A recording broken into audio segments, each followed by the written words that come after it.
They broke in again September 14th, 2005. They broke in again October 12th, 2005. This is after you had gotten the extra secret password, and password protected, and everything else. They were still able to break into your account. Correct. This is the part that really gets rather disgusting with this.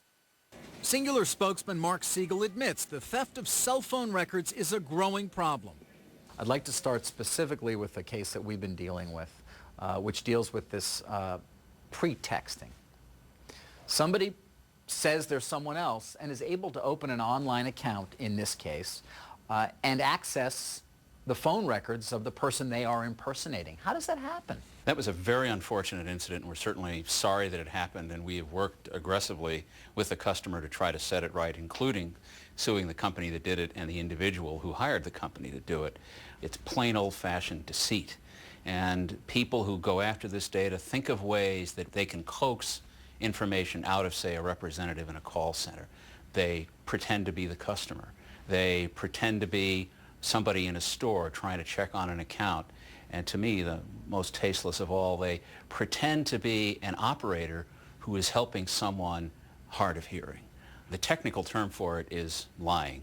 You tend to not going to see a lot of customer complaints because customers often don't know that their information might have been stolen or compromised. Well, that's the scariest part, I guess. I mean, there are people out there right now who may be having their cell phone calls monitored by a third party that they're not aware of. That's a possibility, and it's a very easy thing to set up. You need a room, you need a few computers, you need unscrupulous people, and you've seen the advertisements on the internet. We'll get you the information in an hour or two. It's $100, it's $200. Chances are Hewlett-Packard paid a lot more than that when it hired private detectives to spy on its own board members and the press. Checking telephone records was a standard investigative technique at HP.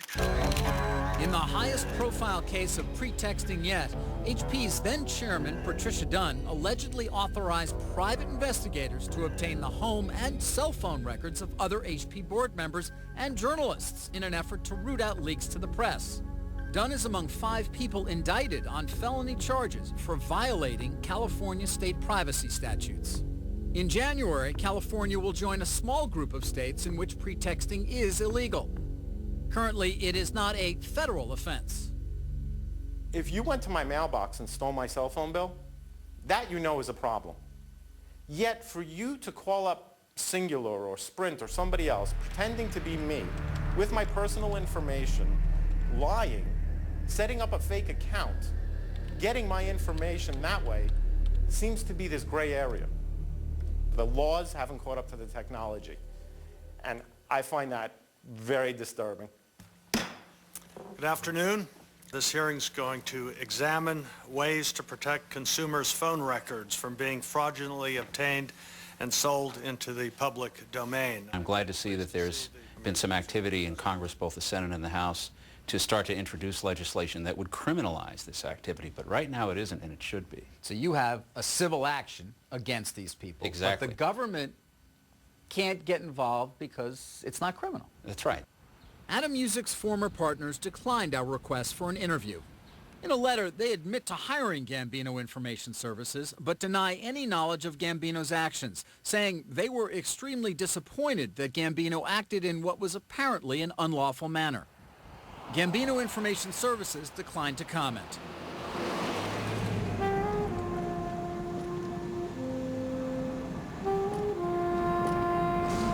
We've been looking for this guy for a couple of months now, and so far nothing. Ernie Rizzo, Chicago PI, was willing to talk about how he gets cell phone records for his clients. Rizzo has been snooping, first as a police detective, then on his own, for 45 years. What took a month of surveillance to figure out now takes 10 minutes. Everybody in the world is talking on their cell phones. So when you're spending weeks and weeks trying to pin somebody down, the phones tell you who he is in a second. When Rizzo first started getting phone records many years ago, it required some creativity on his part. I would call the phone companies and say, listen, I was out of town Friday, the babysitter made some calls, and I would kind of Mickey Mouse them into telling me what numbers were called, because the phone company has these records. But you got to be kind of clever. So what I would do is, first of all, I'd call between 12 and 1 o'clock in the afternoon, because that's what most full-time employees go to lunch.